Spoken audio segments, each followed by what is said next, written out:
Well, let's have a look where it's going. Cost of living support. Everyone needs help. Don't worry about Australia having the highest income in the world, average income per capita. But, let's go and pay your electricity for you, because they've started turning off power plants in Australia.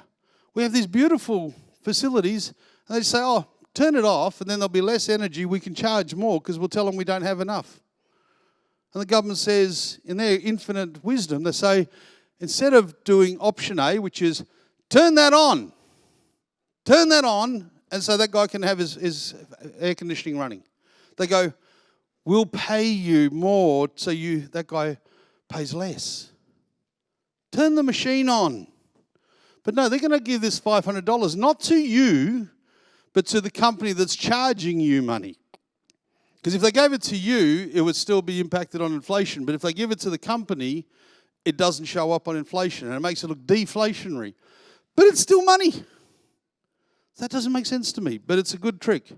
But $3 billion. How much does it cost to build a power plant? Surely that would be a good deposit on one. Wouldn't that be better to say, hey, we're not going to give you $500, we're going to go build a new power plant, so that next year there's enough electricity, or the year after. But no. Let's just pay. So what do we do later on? The year after and the year after that, when there's still not enough electricity? Do they keep paying?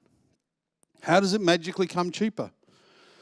I don't know. Now, they're going to give everybody an ability to go get a double dose of their pharmaceuticals. So instead of getting a 30-day stuff, you can get 60 days worth of your drugs from your favourite pharmacy. And the pharmacists aren't happy about this, because they charge every time you pick it up, so they're losing a bit of revenue.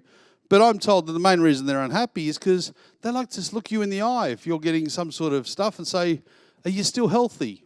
But apparently that doesn't matter. But they're going to do it. But again, the energy relief, all of these things are only if you are on some sort of welfare payment. So it's not every Australian getting all this. It's only if you're a certain type, i.e. on the system. Single mums, single parents are going to get an extra $1.9 billion over the next 4 years, because you're going to be paid from your child 8 years to 14. Currently, your benefits stop at 8, and then you have to fend for yourself. But that's now going through till they're 14. That's worth $1.9 billion over 4 years. They're also lifting all the income support for everybody to 1.1 million people on benefits, $40 a week. A $1.3 billion a year we're investing in these people. Now, you could say that it's needed, but I've always argued that benefits aren't there to support you.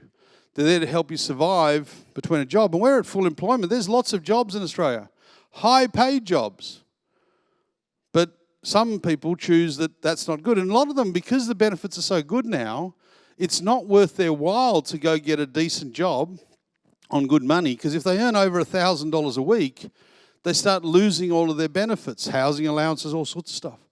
So they say, no, I'm only going to work part-time, so I still get my benefits, I still get a little bit of extra money on the side, but I'm not going to be full-time engaged, because the benefits are too attractive. And that's, to me, I thought the whole point of providing that support was to make it unattractive, so that you were saying, I have to go do that. And that's, if you look at our generation, we all worked our tails off because we had to have something. We didn't have anything else.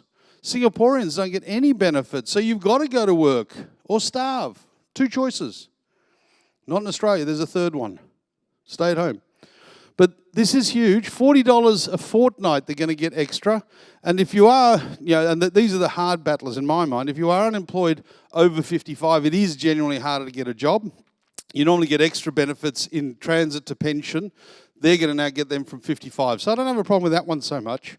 But I am a bit worried about some of the others, and that's pretty heavy duty.